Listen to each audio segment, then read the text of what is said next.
నెల్లూరు జిల్లాలో RTC bus డ్రైవర్పై ఓ వ్యక్తి దాడి చేశాడు. తాతిరెడ్డిపల్లిలో మురళి అనే వ్యక్తి తన కుటుంబ సభ్యులను బస్ ఎక్కించేందుకు ప్రయత్నించాడు. చేయెత్తిన బస్సు ఆపలేదని బైక్పై బస్సును వెంబడించాడు. నబీనగరం వద్ద బస్సుకి బైక్ అడ్డుపెట్టి బస్సు నిలిపేశాడు. డ్రైవర్ను కిందకు లాగి విచక్షణరహితంగా దాడి చేశాడు. అప్పటికే బస్సు అధిక లోడుతో ప్రయాణిస్తోందని, అందుకే ఆపలేదని డ్రైవర్ వాపోయాడు. మురళిపై చర్యలు తీసుకోవాలని డ్రైవర్ పోలీసులకు ఫిర్యాదు చేశాడు.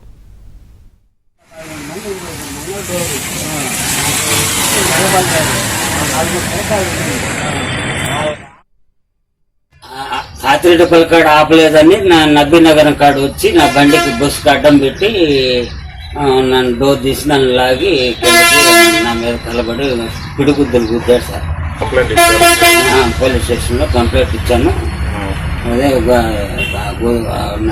నడ్డీకున్న గుద్దిన దానివల్ల ఇప్పుడు గుండెలు నిప్పుగా 113 మంది ఉన్నారు. 113 మంది పిల్లకాయలు కానీ ప్యాసింజర్ కానీ రాజోల్లో 40 మంది దాకా ఎక్కారు సార్.